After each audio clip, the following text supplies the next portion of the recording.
Renan Santos, do Missão. Seja bem-vindo. Na verdade, a gente que está na sua casa, né, Renan? Não, seja bem-vindo à sua audiência, É vamos colocar assim. verdade, Estou aqui, bem. a partir da lente para cá. Estou muito bem-vindo. Muito obrigada pela entrevista. Como foi acordado com o Renan, com os outros pré-candidatos à presidência da República que passaram pelo Conexões, que por aqui passarão, a entrevista vai ter 1 hora. Vamos embora? Vambora. A gente começa ali com perguntas livres. Queria começar falando das pesquisas. Você tem crescido nas pesquisas, mas ainda assim você perde com uma diferença considerável para o presidente Lula, assim como todos os outros candidatos identificados com a direita. Somados, os votos desses candidatos ultrapassariam o presidente Lula. Como é que você enxerga o caminho para romper esse cenário? Muito tem se falado em aliança. Eu vi que recentemente você se posicionou sobre uma possível aliança com o PSDB, negando, de certa forma.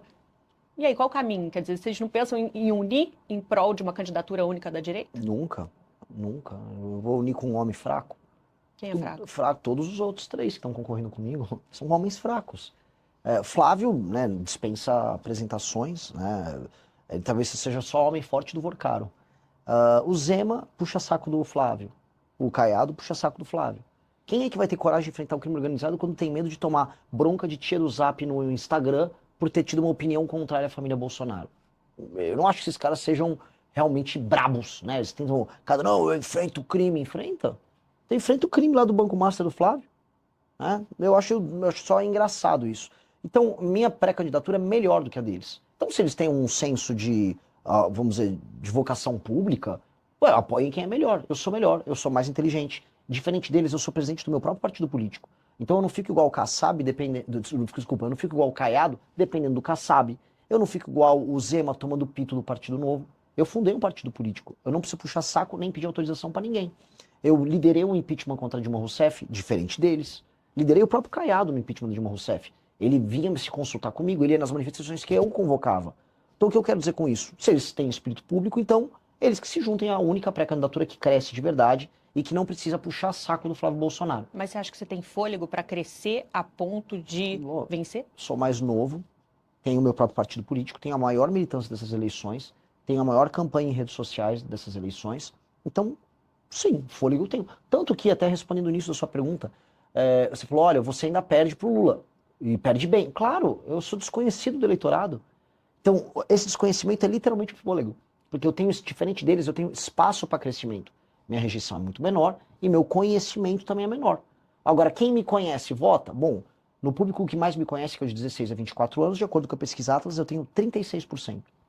Então, sim, isto é sintoma de um fôlego de um mergulhador campeão olímpico.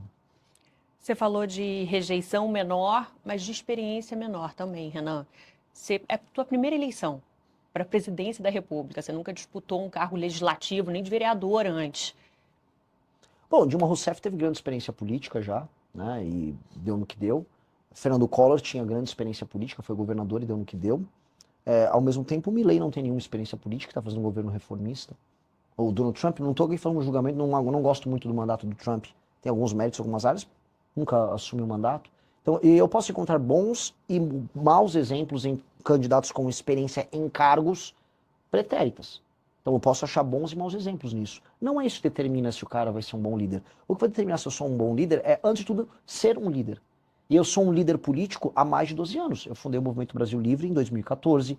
Na fundação do Movimento Brasil Livre, eu enfrentei todas as dificuldades possíveis, derrotei um governo estabelecido, que era o governo Dilma. E não foi apenas nas ruas, eu atuei no parlamento, eu fui vice-presidente do Comitê do Impeachment, fundei o próprio partido político, liderei parlamentares ao redor do Brasil que tiveram uma atividade legislativa reconhecida, o caso do Kim Kataguiri, que é parte do grupo ao qual faço parte. Então, eu tenho muita experiência política. E eu tenho muita experiência política sendo líder do bloco político ao qual faço parte. Porque ter experiência política sendo submisso a outra liderança no próprio bloco político não te credencia a ser presidente. Qual a experiência que o Caiado tem de ser líder? Líder. Ele não é líder de nada, não é líder nem do PSD. Tem que se submeter às decisões do Kassab. Qual a experiência do Zema de ser líder?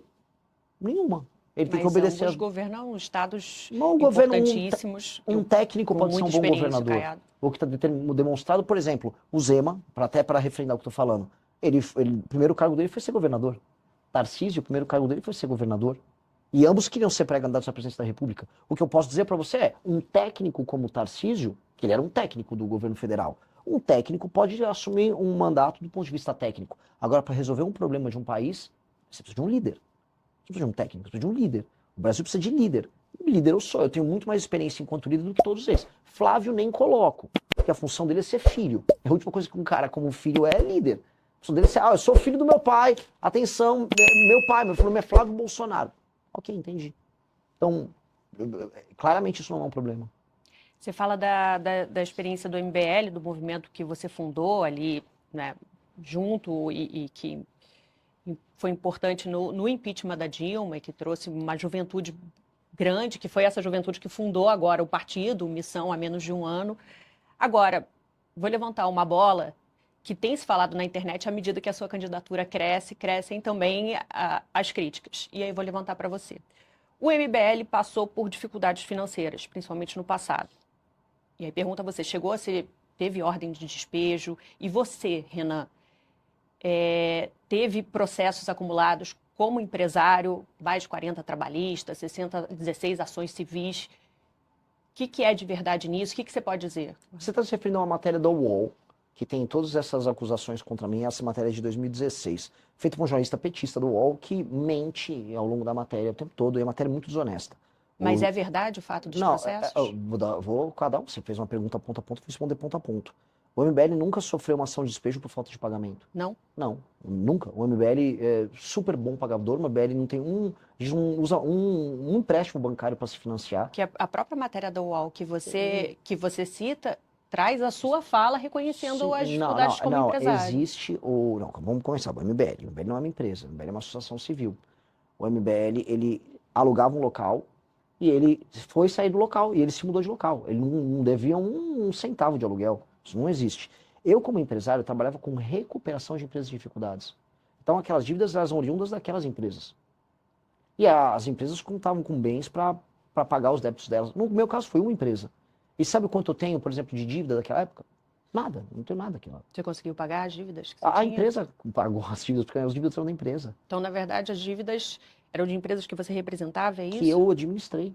Eu me tornei proprietário de uma empresa, que é uma empresa de portas e janelas de aço, e foi ela. Agora, as pessoas vão lá, você pega o jornalista, e ele fala, porque a família do Renan, do não sei o quê. Não, saiba separar. Meu pai trabalhava com outras empresas, eu trabalhei com uma empresa.